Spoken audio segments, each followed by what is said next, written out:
Bien, en el día de hoy vamos a cambiar un poco el espectro de lo que es el programa diariamente. Siempre hablamos de política, siempre damos noticias. Hoy preferimos primero hablar de economía, hablar de todo más que de economía, de lo que está sucediendo en la Argentina y de lo que puede llegar a suceder. En el aire lo tenemos al economista, este gran monumento que nos visitó en la ciudad de La Plata y que seguramente se llevó un lindo recuerdo y que también va a volver porque se está planificando algo bastante interesante para el futuro. ¿Qué tal, Diego Giacomini? Buen día, ¿cómo andás? ¿Qué tal? ¿Cómo andas, David? Bien, todo bien. Mira, últimamente has estado publicando cosas bastante interesantes, estás sacando muchos videos, tenés ahí un programita bastante lindo por YouTube que se llama Economía al Cuadrado. Y hay algo que es bastante importante, que se ha ramificado mucho, donde la gente está prestando también atención de todo este, vamos a llamarlo historial, de lo que... ¿Cuánto se le paga a cada factor de producción interviniente a lo largo de la era? Concretamente, si yo produzco whisky, ¿el whisky qué valor tiene? El whisky tiene un valor determinado por las preferencias del consumidor, del público. Lo que valga ese whisky en el mercado es lo que determina cuánto se le paga al que hace la botella, al que hace la etiqueta, al que hace las vasijas de roble, al enólogo, etc. ¿Cómo se ve muy claramente esto? Sencillo. Por ejemplo, un whisky en Arabia Saudita, donde todos son musulmanes, la demanda dice que tiene valor económico cero, porque como son musulmanes, no toman alcohol, sus preferencias, sus gustos, sus necesidades, marcan que el bien whisky tiene valor económico cero. ¿Ok?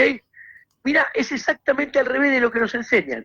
Vos vas a la universidad, prendés la televisión, prendés la radio y escuchás a toda la gente llenándose la boca y que dice, no, los costos de producción determinan el valor de las cosas. Y entonces te dicen, no, y encima después dicen, hay inflación porque gana mucho el que hace la harina de las galletitas, porque el envase de las galletitas lo tienen atado al dólar. Bueno, eso es justamente al revés de lo que dice Menninger. ¿Qué dice? Es la teoría del valor objetivo. Y está mal, porque en ese punto vos te das cuenta que con la teoría del valor objetivo, cada eslabón de la cadena de producción, ¿qué es? Te determina, sumándolo los costos de cada cadena del valor de la producción, te determina el precio final. Y eso está mal, porque eso parte de la teoría del valor trabajo, que dice que los bienes tienen un valor objetivo, que tienen un valor per se, intrínseco de cada bien. Y que ese valor per se intrínseco de cada bien depende de cuánto trabajo tenga adentro dicho bien. A mayor trabajo, mayor valor. Bueno, y esto es lo que toma la teoría marxista, que está mal. ¿Por qué? Todo el mundo se puede dar cuenta que está mal. Muy sencillo. Si nosotros, los consumidores, a partir de nuestros gustos, nuestras preferencias, nuestras necesidades, consideradas dentro de un marco de escasez, no consumimos un determinado bien, porque no tiene valor para nuestro bien, o sea, no estamos dispuestos, como no tiene valor, a pagar nada por dicho bien, hablando mal y pronto, nos importa un rábano cuánto trabajo tiene incorporado, no vale nada, más allá que tenga mucho trabajo incorporado. Entonces, ahí te das cuenta que la teoría del valor objetivo, que dice que los bienes tienen valor intrínseco per se, inamovible, y que dicho valor depende del trabajo que tiene adentro, está mal. Porque es muy sencillo, y esto se ve de otra manera. Cuando uno va consumiendo un determinado bien, los rendimientos marginales de dicho bien van cayendo. O sea, el valor es subjetivo, va perdiendo valor las cosas. Entonces, para el consumidor. Entonces, en ese momento, dado nuestra subjetividad, si no tiene más valor, no estamos dispuestos a demandarlo a pagar ello. Y esto queda muy claro con la revolución tecnológica. La revolución tecnológica va dejando determinados bienes sin valor. ¿Cuánto vale para vos, David, un cassette o un disco de vinilo si no sos coleccionista? Y decímelo vos cuánto vale, no sé, vos sos el especialista. Bueno, entonces ahí te das cuenta que no importa la teoría del valor trabajo, del valor objetivo, que está mal. Y justamente yo explico, mirá qué paradójico, porque esto es el pilar del marxismo. ¿Cómo surge esto? Es muy interesante que la gente entienda cómo surge, porque cuando la gente entiende cómo surge, se da cuenta lo paradójico de la situación. ¿Cuál es el puntapié inicial de la teoría del valor trabajo, de la teoría del valor objetivo? Aunque no lo puedas creer, David, es la revolución protestante. La revolución protestante pone la piedra fundamental, Calvino, para que el trabajo sea el origen del valor de los bienes. ¿Por qué? A ver, la revolución protestante, a diferencia del catolicismo imperante en aquel momento, ¿qué hace? Te dice, mira, nosotros estamos predeterminados. Nosotros ya sabemos, ya está determinado si vamos a ir al cielo o al infierno. Eso planteaba Calvino. Simplemente, a lo largo de esta vida vamos a tener señales que nos van a mostrar si vamos a ir al cielo o si vamos a ir al infierno. ¿Cuál es la señal? Si te va bien en lo material, quiere decir que Dios te ha elegido y vas a ir al cielo. Si te va mal en lo material, quiere decir que Dios te ha predeterminado para el infierno. Entonces, ¿qué hace esta revolución protestante? Pone al trabajo en el centro de la escena, diciéndole, mirá, tenés que laburar como loco, tenés que matarte, porque el trabajo tiene mucho valor, porque te va a decir, si trabajás mucho, te esforzás y tenés progreso material, vas a ir al cielo. Entonces, en definitiva, ¿qué hizo? Sentó las bases de la teoría del valor trabajo, poniendo desde la religión al trabajo en el centro de la escena. Vos fíjate que los países que abrazaron la revolución calvinista, protestante, son los países que primero alcanzaron la revolución industrial. ¿Por qué? Porque la revolución protestante sentó las bases para la división del trabajo. Entonces, esto fue en el siglo XVII. En el siglo XVIII... Escúchame, Diego, ¿me escuchás? Sí, te escucho. Antes de ir al siglo XVIII, ¿para qué te vamos a hacer una pregunta? Sí, dale, obvio. Mejor así no hablo yo solo. Buen día, Diego. Estela Maris Escar te saluda. ¿Cómo estás? ¿Cómo andas? ¿Bien? Bien, muy bien, muy bien, muy bien, gracias. Mirá, me quedé con esta cuestión de el error científico de la plusvalía, ¿no? Habla más cerca del micrófono porque no te escucho. Sube un poquito el volumen, por favor. Sí, a ver, Eduardo, ¿me subís el volumen? Gracias. te decía que me quedé con el error científico de la plusvalía del cual hablabas, y entiendo que el valor subjetivo es cambiante. Ahora, mi pregunta es, ¿por qué pensás que persiste la teoría del valor objetivo con la incidencia que tiene en la economía el subjetivismo, que lo vemos, corregime si me equivoco, desde el crack del 29, por ejemplo, que fue totalmente subjetiva? A ver, yo te voy a contestar el nudo de la pregunta muy sencillo.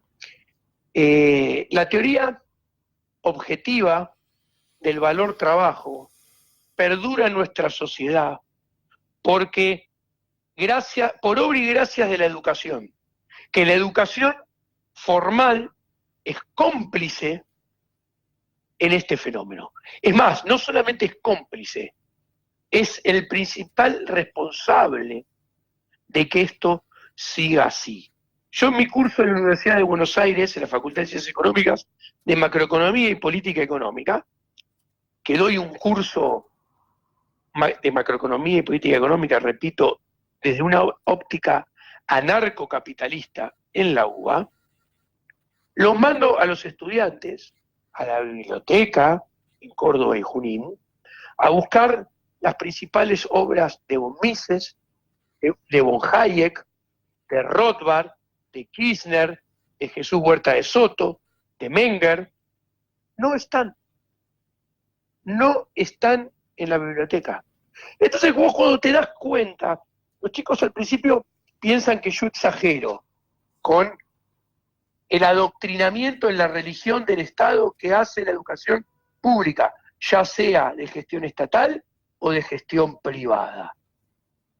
Y cuando los mando a buscar, y estos grandes autores de toda una escuela del pensamiento, que podemos decir que es un tercio de la escuela del pensamiento económico, porque podrías decir vos que, resumiendo, muy sencillo, en forma cuasi, perdóname la palabra, berreta, pero diciendo, mira, tenés keynesianismo, tenés monetarismo Chicago, que son primos hermanos, mirá lo que te digo, y tenés escuela austríaca. Bueno, escuela austríaca está totalmente faltante, no existe. O sea, los chicos se reciben de economistas pensando que von Mises, von Hayek son el arquero de Holanda, el 10 de Holanda de la selección. No tienen ni idea. Entonces, vos te das cuenta con esto que la educación es el principal pilar que sostiene esta estafa intelectual. Sí, Diego. No sé si contestaste contestaste perfectamente mi pregunta. Y también me quedaba en el tema de la importancia de los principios y valores que se transmiten a través de la religión. Hablaste del calvinismo y hablaste de los países industrializados, los primeros países industrializados, y ahí nos encontramos con Jeremy Bentham en los Estados Unidos. O sea, ¿Cómo no te escuché? Que nos encontramos con Jeremy Bentham en los Estados Unidos, por ejemplo, en principio de la felicidad es el materialismo, ¿no es cierto? Bueno, ¿coincidís? A eso, si me dejás ciego, si me permiten explicar, voy a pasar de Calvino, porque ¿qué hace Calvino? Calvino, a poner al trabajo en el centro de la escena, es lo que sin Calvino no habría habido Adam Smith ni David Ricardo. Y sin David Ricardo ni Adam Smith no habría habido, perdón que conjugué mal, ni materialismo histórico, ni Marx, ni Engels. ¿Por qué? Porque Calvino, al poner el trabajo en el centro de la escena, sentó las bases para que Adam Smith, que en su libro 1, capítulo 5, de las riquezas de naciones, plantea que el valor de un bien o de un servicio depende de la cantidad de trabajo que ese bien y ese servicio tienen incorporado. A su vez, queda muy claro, también lo plantea Adam Smith, que todo bien producido necesariamente contiene trabajo. Y ese trabajo no es otra cosa que la fuerza de todos los hombres que han interactuado dentro del proceso de producción de dicho bien. Entonces, lo que plantea Adam Smith es que en todo bien lo que se está haciendo es vendiendo fuerza de trabajo. ¿Ok? Entonces, después encima viene, 50 años después aproximadamente, viene David Ricardo, que toma en su libro Principios de Economía Política y Tributación, en el capítulo 1, ya David Ricardo plantea que el valor de intercambio de un bien va a aumentar o va a disminuir conforme a la cantidad de trabajo empleado que hay para producir dicho bien. Pero no se queda ahí David Ricardo. David Ricardo, clásico inglés, sienta las bases. No voy a decir sienta la base, corrijo. Deja la pelota picando en el área chica, sin arquero, para el marxismo. ¿Por qué? Porque David Ricardo plantea que la cantidad de trabajo que se necesita para producir un bien no es necesariamente igual a la cantidad de trabajo que ese bien puede comprar. ¿Y qué pasa? Dice, es la cantidad de bienes que el trabajo produce lo que determina su valor real. O sea, el valor real del trabajo es la cantidad para David Ricardo, es la cantidad de bienes que produce ese trabajo. Y no la cantidad de bienes que al trabajador le son entregados como recompensa de su trabajo. Entonces, lo que plantea David Ricardo es que el obrero no recibe el valor íntegro producido por su trabajo. Y ahí entendés cómo la dupla Adam Smith en menor medida y después David Ricardo en mayor medida, con su teoría del valor trabajo objetivo, la dejan picando en el área para el marxismo. Y que estos dos señores del siglo XVIII y XIX respectivamente, pudieron existir previamente porque hubo una revolución religiosa protestante de Calvino que deja que pone el trabajo en el centro de la importancia de, digámoslo, la civilización humana. Entonces, ¿qué sucede? En la primera mitad del siglo XIX aparecen diferentes autores, que nombro 3, que son vamos a decir, la prehistoria del marxismo. O sea, son los primeros pasos de la teoría de la explotación. Tenés a Sismondi, que Sismondi dice, mira, el laissez-faire te lleva a la concentración, hace que muy pocas acumulen muchos y las mayorías queden desposeídas, y propone que tiene que haber un Estado que regule el progreso del bienestar. Después aparece Proudhon, que dice abiertamente que la propiedad privada es un robo, que los ricos tienen propiedad a expensa de los pobres, que no tienen propiedad, lo cual menoscaba los derechos de libertad, igualdad y seguridad. Y después aparece Lassalle, que te dice que el Estado sí o sí tiene que tomar a su cargo la producción y la distribución a favor del bienestar social. Y es Lassalle quien pone el colectivismo por encima del individuo, por encima de la individualidad. Después de estos 3 señores viene un hombre que hay que recordar, que es Rodbertus. Rodbertus es el que funda el socialismo científico. Es el que inventa el concepto de la plusvalía. Rodbertus dice muy claramente, solo los bienes que resultan del trabajo son bienes económicos, e inventa, sin darle ese nombre, el concepto de la plusvalía, porque dice que el dueño de la tierra o el dueño del capital, el empresario, que es el que contrata al trabajador, la retribución que se lleva es explotación, porque es parte del trabajo que no le es pagado al trabajador. Dice, bueno, claro, porque dice, ¿qué dice Rodbertus? Bueno, si todo tiene valor por el trabajo que tiene incluido, y hay alguien que tiene una retribución en forma de interés, ya sea por renta de la tierra o por renta del capital, quiere decir que si lo logra sin trabajar, se lo está afanando a alguien, hablando mal y pronto. Bueno, estás ¿no? hablando de una cuestión que acá es recurrente en la Argentina, se la están afanando. Bueno, Sí. esto es muy interesante lo que me decís, porque cuando nosotros entendemos todo esto, entendemos que en Argentina, que guarda, no es el único país del mundo que pasa. Lo que pasa es que... No, pero digo, convengamos que acá es bastante, digamos, bastante... extremo. Claro, ¿no? Y bastante evidente.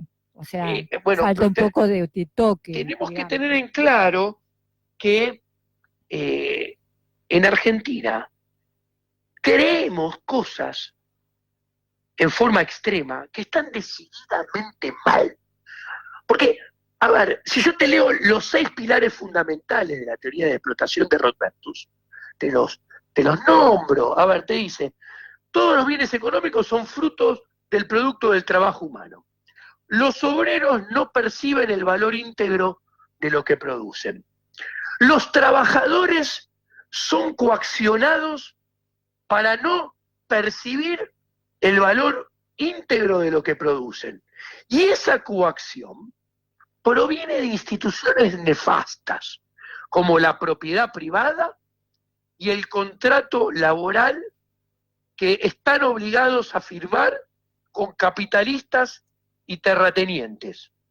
Los capitalistas y terratenientes, a partir de esos contratos, roban parte del producido de los trabajadores en interés del capital o en renta de la tierra. Entonces, cuando yo te leo, te digo, te comento estos pilares de la teoría de la explotación, a tu futuro gobernador, Axel Kicillof, al cual conozco de los 13 años porque fui compañero de secundaria y de toda la universidad, no me digas eso, los compra todos, uno por uno los compra.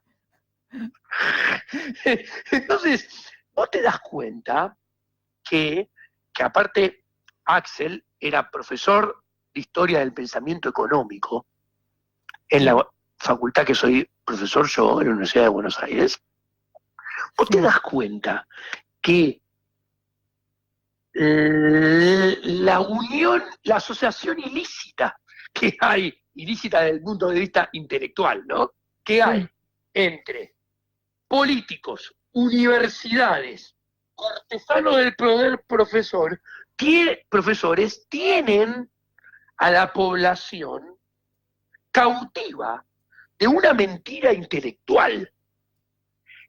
¿Por qué mentira intelectual? Primero, porque como explica muy bien Menger, y cualquiera cuando lo escucha se da cuenta que Menger está en lo cierto, es falso que los bienes económicos sean producto exclusivo del factor trabajo. Por ejemplo, vos agarras un bien de la naturaleza que sirve para alcanzar un determinado bien y que además es escaso, y ese bien tiene valor económico.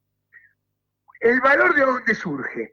La clave del valor es subjetiva y que el hombre con su mente proyecte que ese bien le sirva como medio para alcanzar un determinado fin. Si yo con mi mente proyecto que un determinado bien me sirve como medio para alcanzar un determinado fin propio mío, que a su vez me sirva para satisfacer una necesidad, un gusto, una preferencia, ese bien va a tener valor para mí.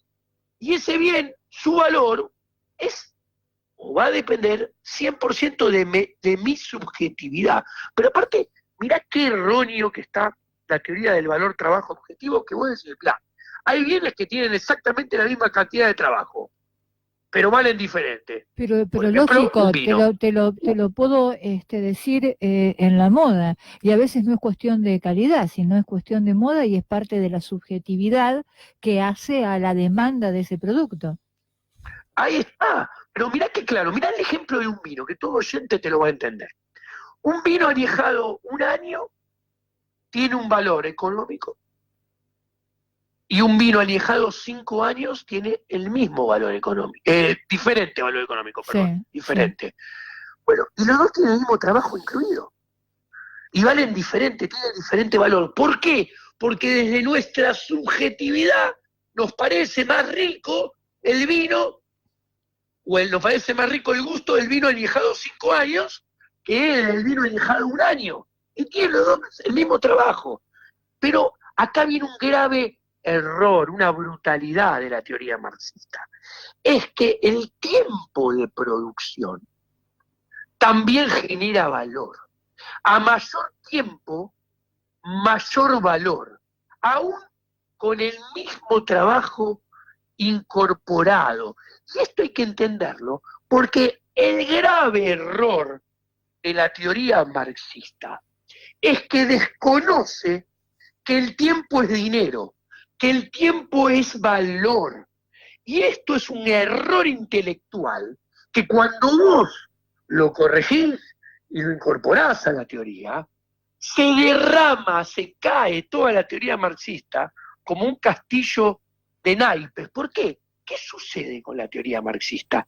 La teoría marxista, ¿por qué dice que hay explotación y que el trabajador no recibe todo el fruto de su trabajo? Porque es bruta, porque se equivoca. ¿Y por qué es bruta y por qué se equivoca? Porque desconoce que el tiempo tiene valor. Muy sencillo, para que tu audiencia lo entienda. Imagínate que yo produzco un determinado bien, yo soy un empleado, ¿no? Yo produzco un determinado bien.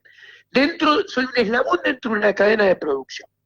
Ese bien tarda 3 meses en producirse, hasta que está terminado, y después hasta que se vende, ¿no? Tarda otros 3 meses más. Tarda 6 meses, ¿no? El trabajador cobra su salario hoy y ahora.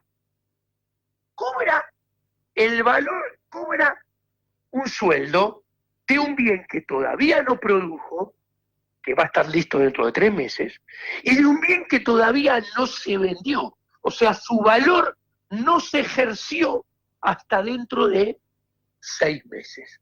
Entonces, ¿qué sucede? Cuando el marxista te dice, no, el trabajador es expropiado, porque este bien se vende, vamos a un ejemplo, se vende a 1.000 y no cobra los 1.000, lo que está ignorando es que el bien todavía no está terminado, no está producido, y mucho menos no está vendido, que es lo más importante de todo, porque si no se vende, quiere decir que la gente no lo quiere, quiere decir que no tiene valor.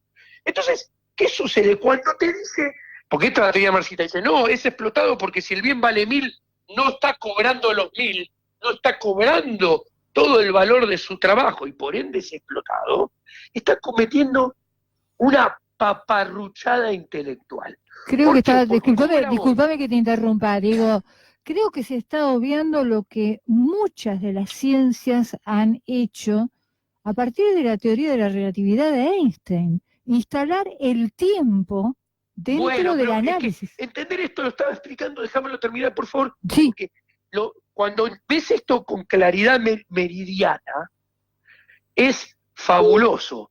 El tiempo tiene valor. Y tiene valor además también económico. ¿Por qué?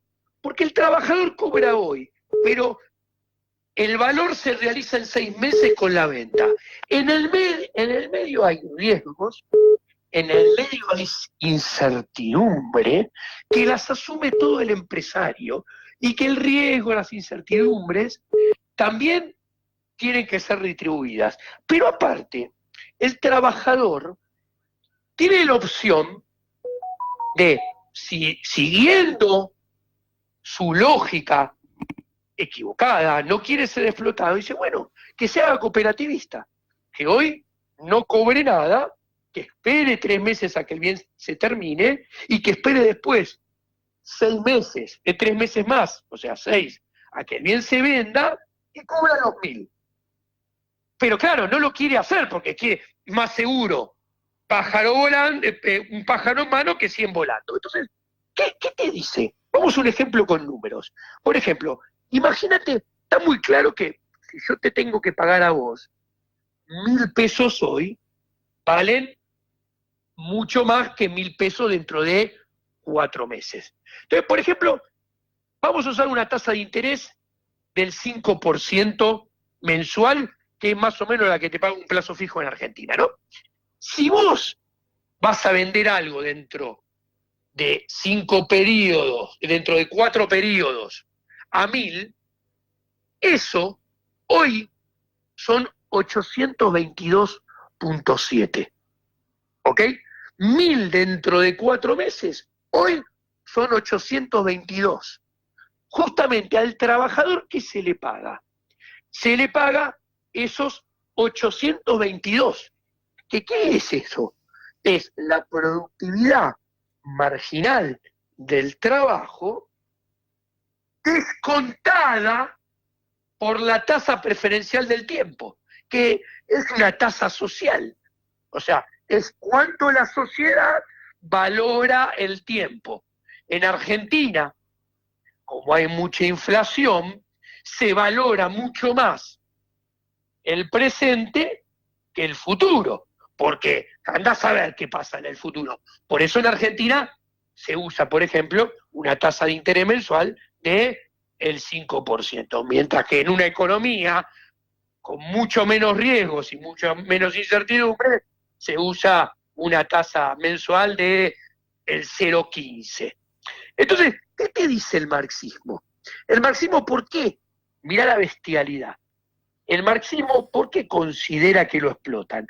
El marxismo te dice, mira, esto se va a vender dentro de 4 meses, dentro de 4 periodos, a 1.000. Está siendo explotado. Vos le tenés que pagar al trabajador hoy esos 1.000. Pero claro, esos 1.000 dentro de 4 meses, hoy en el presente, son 800. Son 1.022. ¿Entendés? Por ejemplo. Sí, sí. Es más, si en 4 periodos son 1.215, porque si yo dentro de 4 meses voy a vender algo a 1.000, a la tasa del 5% mensual que te usé el ejemplo, sí. 1.000 dentro de, que lo que va a poder comprar 1.000 dentro de 4 meses, hoy puede comprar mucho más. ¿De cuánto? 1.215. Entonces lo que te dice el marxismo es que un trabajador tiene que cobrar, en realidad, más de lo que aporta. Te dicen, es explotado porque vos no le pagás más de lo que aporta. ¿Y por qué este error intelectual? Porque uno se equivoca en las bases del valor, creyendo que el valor de las cosas es objetivo y está fundado en el trabajo, cuando en realidad el valor es subjetivo y depende de las preferencias, gustos, necesidades, dentro de un marco de escasez de los consumidores, y 2, porque desconoce homéricamente el valor del tiempo, ¿no? Pero esto queda todavía más de manifiesto de este error. ¿Viste cuando vos en un Excel haces fórmulas? Sí. Y te pone error de circularidad y te dice, está mal, cartelito, y dice, no podés seguir, fíjate lo que estás haciendo en la planilla porque estás equivocado. Sí, sí. Que para poner un ejemplo, ¿viste el problema del huevo y la gallina? Que vos no sabés qué está primero, Sí. el huevo o la gallina. Bueno, eso lo tiene el marxismo. Porque el marxismo dice, sigamos al marxismo y su lógica, si el trabajo que está incorporado es lo que determina el valor de los bienes económicos, y a su vez ese trabajo que le da valor se encuentra determinado en lo que a su valoración refiere por el valor de los bienes económicos necesarios para reproducir y mantener la capacidad del trabajador. O sea, el valor de un bien está dado por el trabajo que un trabajador le mete adentro a ese bien, pero a su vez el trabajo del trabajador depende de la pala, depende de la máquina retroexcavadora, que es lo que permite reproducir el valor del trabajador. Sí. Terminás en el problema de la inconsistencia del huevo y la gallina, de la fórmula del Excel. ¿Por qué? Ok, bárbaro. El valor de los bienes depende del trabajo. Y la capacidad del trabajo depende de los bienes de capital que permiten que el trabajo se reproduzca. Bueno, entonces terminas en una circularidad. Y eso, o sea, esos bienes de capital le dan valor al trabajo y el valor del trabajo le da valor a los bienes. Y los bienes de capital, ¿de a dónde viene el valor? Cae del cielo, Claro, de las estrellas. Ahora digo, Bueno. esta inconsistencia plasmada en la República Argentina, a mí como a muchos argentinos, nos gusta tener dólares. Sí. ¿Sí?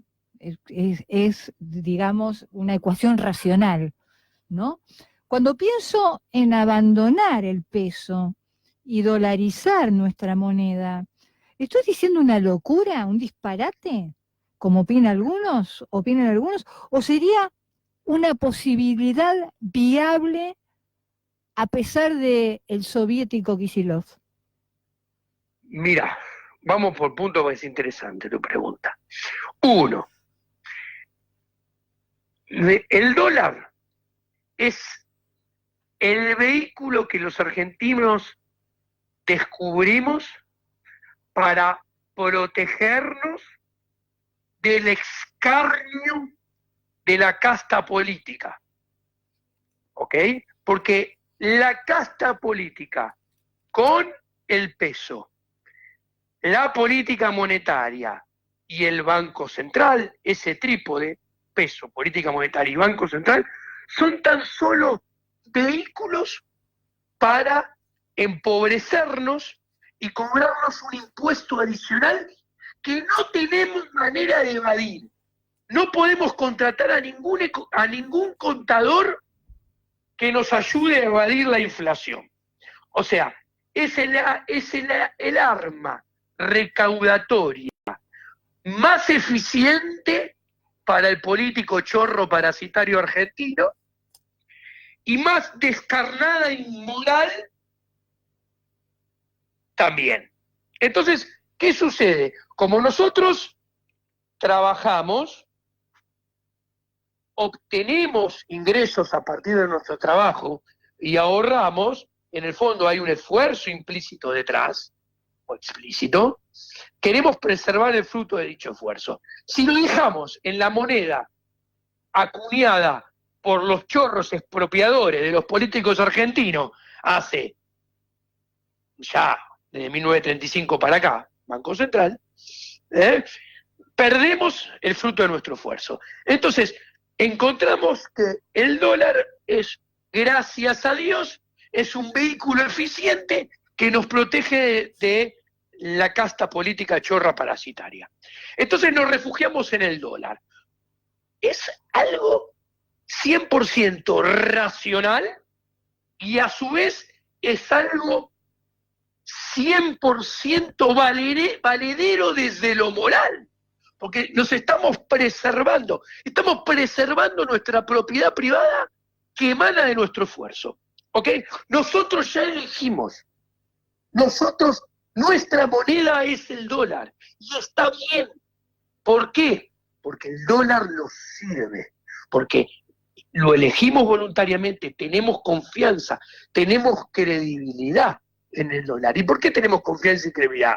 Porque nos resuelve los problemas, nos protege, nos ayuda a mantener nuestro poder adquisitivo y nos preserva de los Kicillof, de los Alberto Fernández, de los Macri, de los Marco Peña, de los Cristina Fernández de Kirchner, de los Culfas, de toda esa caterva de políticos argentinos.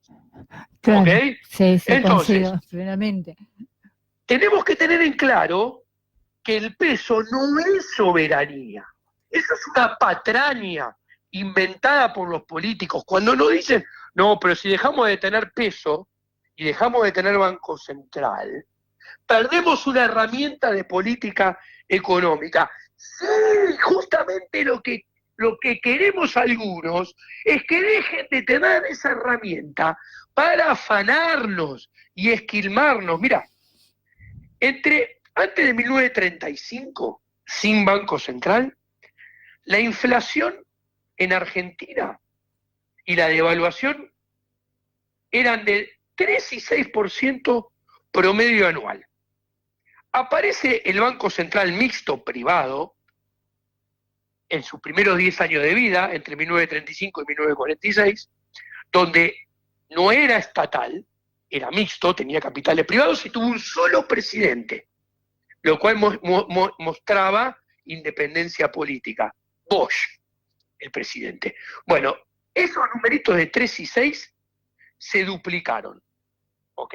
Sí. Ya con Banco Central, o sea, la emisión, la inflación y la devaluación se duplicaron.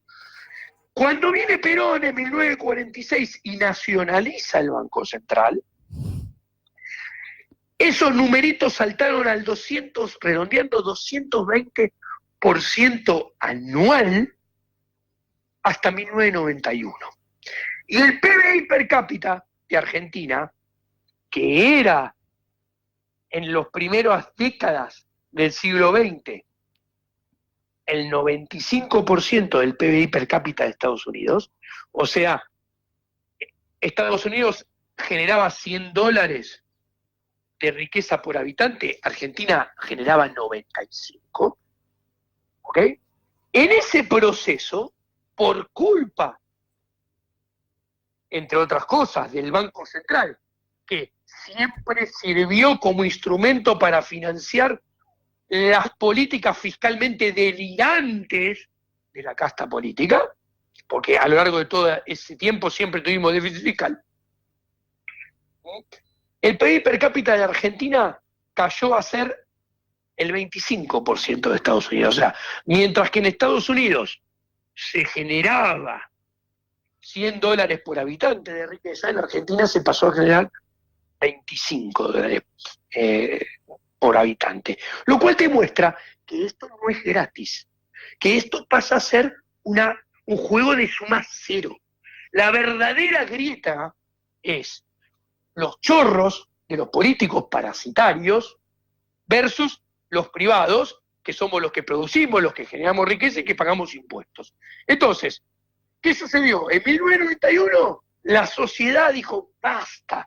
Después de la hiperinflación de Alfonsín, va a tener inflación de 4.200%, que es venerado en Argentina. Ahí, por ejemplo, surgió el famoso apodo de come gatos rosarino, porque se empezó a comer y hacer a la parrilla gatos en Rosario, y se lo recuerda como el padre de la democracia, cuando implosionó la calidad de vida de los argentinos, porque en realidad con la democracia no se cura, no se educa, no se come, o sea, por arte de magia, ¿no? Y después tuvo la de Menem en 1990. En el 91 los argentinos pedimos, por favor, que le saquen la bomba atómica a la casta política y cerramos el Banco Central. Sacamos la política monetaria y dejamos de tener peso. ¿Por qué dejamos de tener peso? Porque si bien teníamos pesos, los dejamos de tener porque había una ley y una promesa que se cumplió durante 10 años, que podíamos ir con los pesos a buscar los dólares cuando quisiéramos. Caballo. Entonces, eso hizo que los argentinos demandáramos pesos por única vez, y la inflación se desplomó. Sí. Mirá, pero claro, la casta política No, siguió gastando de más, afanando, y se endeudó exponencialmente. Y eso hizo que la convertibilidad, la misma casta política la tuviera que derribar porque necesitaba de vuelta tener maquinita. claro. Recuperamos la maquinita, recuperamos el peso, recuperamos el Banco Central, recuperamos la política monetaria. ¿Y qué pasó? Mira, diciembre del 2003 con Lavagna, inflación 3.7. Diciembre del 2004 con Lavagna, inflación 6.1. Diciembre del 2005 con Lavagna, que en realidad se va en noviembre, inflación 12.3. O sea, Lavagna, el señor Lavagna, que es el padre de todo esto que tenemos hoy en día, aunque él lo niegue, Sí, sí. en 2 años cuadriplicó la inflación. Pasó de 3.7 a 12.3. Y después la inflación saltó al 20, al 25, al 30, al 40, al 50, cerrará en torno a 65 este año.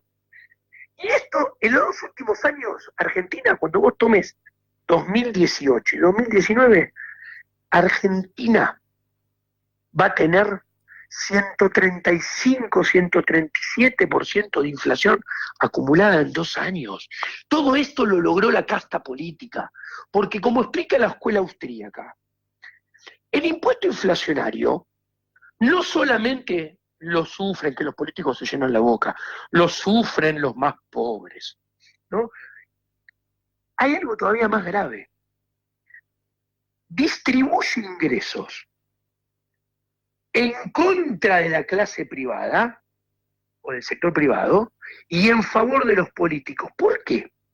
Porque cuando hay emisión monetaria e inflación, no es lo mismo.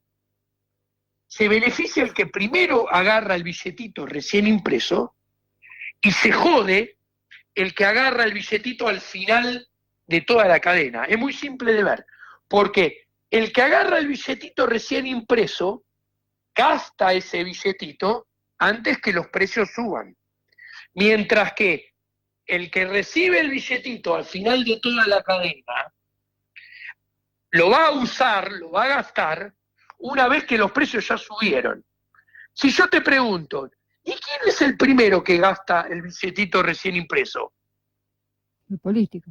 El político que lo emite. Sí, lógico. Entonces, cuando vos te das cuenta de esto, te das cuenta que la inflación distribuye ingresos en favor de los políticos, porque ellos son los únicos que gastan el billetito recién impreso antes que los precios suban, mientras que nosotros gastamos el billetito artificialmente impreso, que no es otra cosa que falsificación, como si fuera una banda de chorros falsificadores.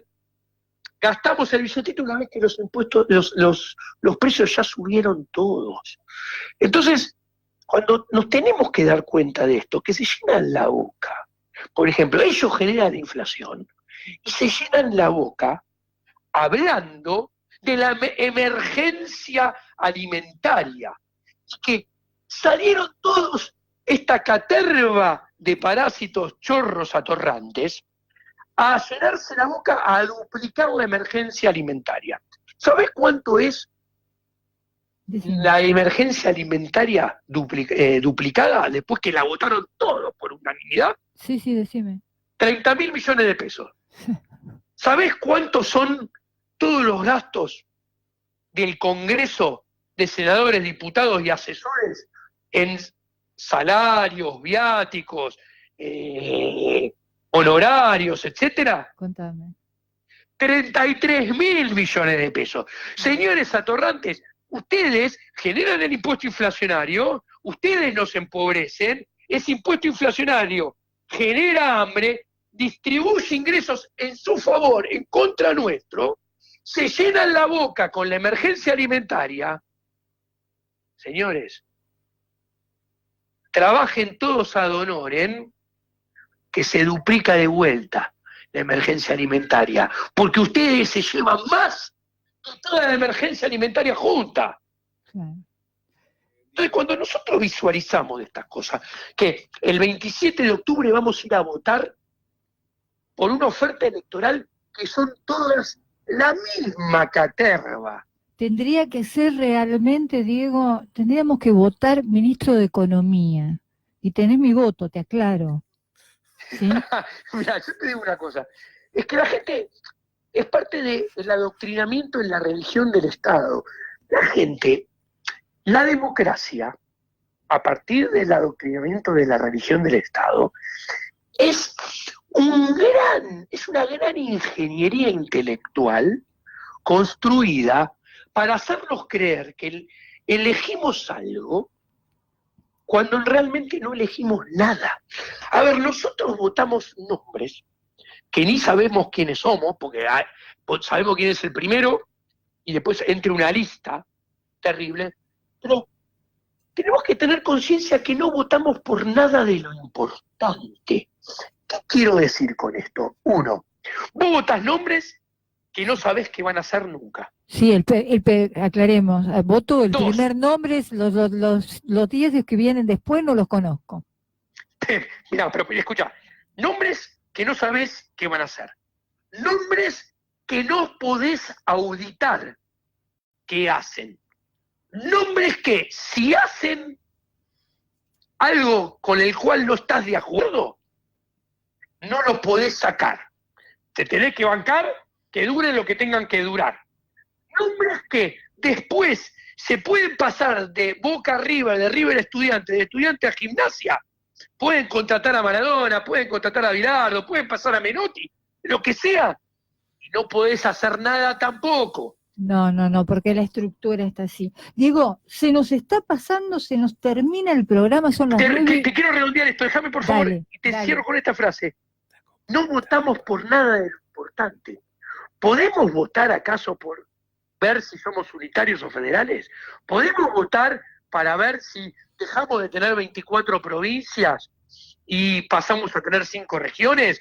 ¿Podemos votar para que dejen de ser 2.200 congresos de Consejo Deliberante, de 2.200 municipios que mantenemos entre todos y nos ahogan? No. ¿Podemos votar por la cantidad de ministerios que tiene que haber? No. ¿Podemos votar por eliminar todo el sistema de subsecretarías y secretarías? No podemos votar por nada que le toque, perdón la expresión, el culo a la casta política. No nos dejan decidir nada. Pero nos quieren hacer pensar que decidimos. Sí, se nos está terminando el programa. Digo, yo te invito, si sos tan amable, a que podamos conversar, porque quedaron muchos temas pendientes en otro programa, que para nosotros es un placer, y me gustaría saber qué pensás del asistencialismo que viene con Perón, ¿no? Pero eso lo podemos dejar para otro programa, ¿te comprometo? Sí, como un placer. La justicia social es lo más injusto que hay, porque Bueno. hace que la justicia deje de ser objetiva y pase a ser subjetiva. La ley, ¿cómo se aplica? Se aplica a partir de valoraciones subjetivas. ¿De quién? De los burócratas y de los jueces. Bien, Diego, te agradezco muchísimo, te mando un beso grande, vamos a un tema musical ahora y quedamos hablando en privado, ¿ok? Un placer, gracias. Chao, chao.